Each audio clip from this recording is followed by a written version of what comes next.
Welcome back. If you've just joined us, you're watching Channels Television, celebrating 21 years of professional broadcasting. This is the news at 10. A reminder of our major stories. The People's Democratic Party calls for the cancellation of the Ondo state governorship election, accuses INEC and the APC of undermining its fortune in the poll. Ali Modu Sharif-led faction of the PDP blames poor outing in Ondo state on alleged impunity in the party, says it's time for reconciliation. Body of senior advocates of Nigeria insists the nation's judiciary must be respected and not subjected to ridicule. And Syrian government forces make further inroad in eastern Aleppo as they capture a third of the rebel-held territory.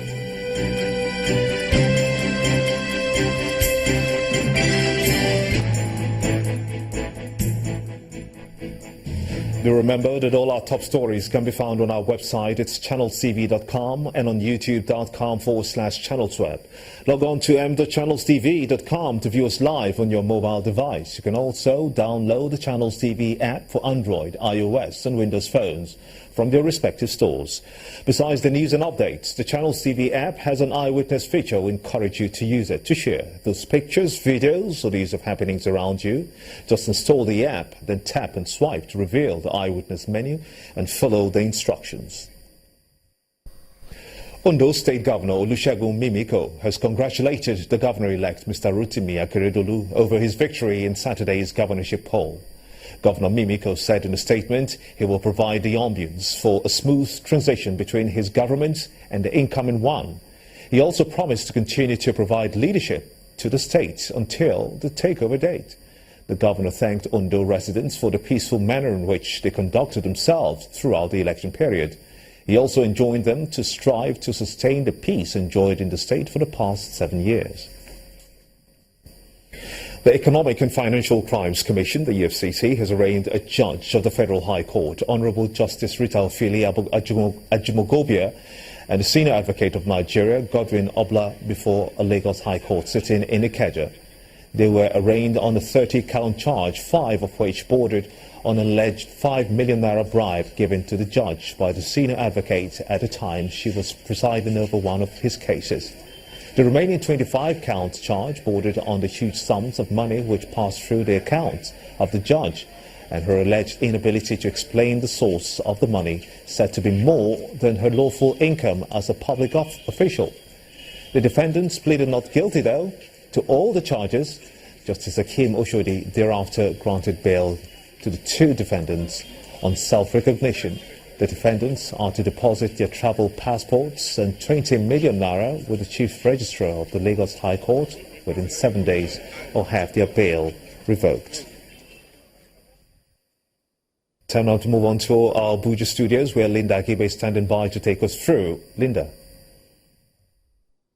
Hello, Gimba. The body of senior advocates of Nigeria is demanding respect for the judiciary, saying in absence of this amounts to a lack of respect for the foundations of any nation. A senior advocate of Nigeria, Mr. Kanu Agabi, who spoke on behalf of the body at a valedictory section in honor of late Jurist Justice Nikki Toby, explained that the other arms of government cannot abandon their responsibilities to the judiciary. He also called on both the bench and the bar to protect the judiciary from any form of ridicule. The judiciary to boost confidence. She is not just one of the arms of government, she is the preeminent one. Whatever others may say, of the judiciary, it is our duty to defend her and to protect her.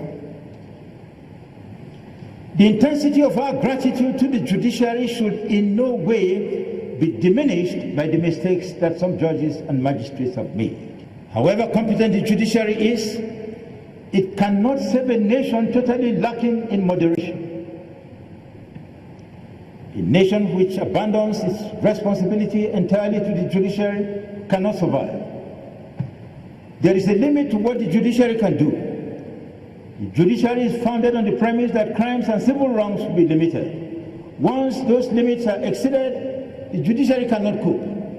It is my hope that our nation will repent of its attitude to our judiciary so that we can continue as one nation. Nigeria will tomorrow join 15 other African countries in launching a campaign to end child marriage in Africa by 2030, though Nigeria has a target of 2020. According to the Minister of Women Affairs and Social Development, Senator Aisha Al-Hassan, the campaign will be officially launched by the Vice President of Nigeria and would only propose a marriage offer to a mature female starting from the age of 18. She also said the campaign would seek the buy-in of religious leaders, communities and parents by projecting the adverse effects of early marriage. This is 14-year-old Habiba in the palace of the Emir of Katsina. Habiba, a Christian girl, was reported missing by her parents from her home in Wawankaza community in Kankara local government area of Katsina State in August, 2 months before her 15th birthday. The voluntariness of Habiba's conversion to Islam and her subsequent marriage to her alleged abductor, contracted by the Emir himself, were matters not subject to impute or debate by Habiba's parents, family, or other members of her Christian community. This is one recent case of marriage among many in Nigeria, which the Minister of Women Affairs hopes that the campaign to end child marriage in Nigeria by 2020 will address. 15 African countries have so far launched the campaign to end child marriage. Nigeria will also launch the campaign tomorrow, the 29th of November 2016. But is Nigeria ready for this campaign in a country whose constitution recognizes the Islamic law which provides for child marriage? We cannot change the position of Islamic law, especially since it is recognized by the Nigerian constitution. But for the purpose of this campaign that we are launching, we are saying that to us, maturity, we agree with Islam that a child should be married when she is mature for a girl. But we are saying that the age of maturity should be at least 18 years. 15 other countries, including the Islamic Republic of Gambia, have joined the campaign towards the 2030 target, which UNICEF Child Protection Specialist says is less about religion and more about health and other socio-economic factors. It's important to bear in mind the socioeconomic background and acknowledge that child marriage affects more poorer girls. Child marriage is only one form of abuse and neglect the Nigerian girl child suffers. The Minister of Women Affairs says if not addressed, Nigeria will be unable to address Sustainable Development Goals SDGs 1, 2 and 3, which are no poverty, zero hunger and good health and well-being. Omelogo Nadi Channels Television News. In the meantime, the Minister of Environment, Mrs. Aisha Mohammed, is advocating the use of biofuel for cooking as a means of empowering rural women. According to the minister, who was speaking in Abuja, the use of clean cook stoves would address the crisis of deforestation currently responsible for desertification in some parts of the north. She says this is in addition to reducing the risks associated with indoor or air pollution and providing a better means of livelihood for the 70% of Nigerians. Our correspondent Gloria Omezuki reports. In slums across Nigeria, women gather firewood from felled trees or pieces of scrap and bend over fires for hours on end just to cook. Exposure to the toxic smoke from traditional cook stoves and open fires is not only the largest environmental threat to health, but causes 95,000 deaths every year owing to smoke-related diseases. This concern was tabled at this forum in Abuja, where the Minister of Environment called for an urgent environmental policy review. We've taken great note of the crisis in the country of deforestation.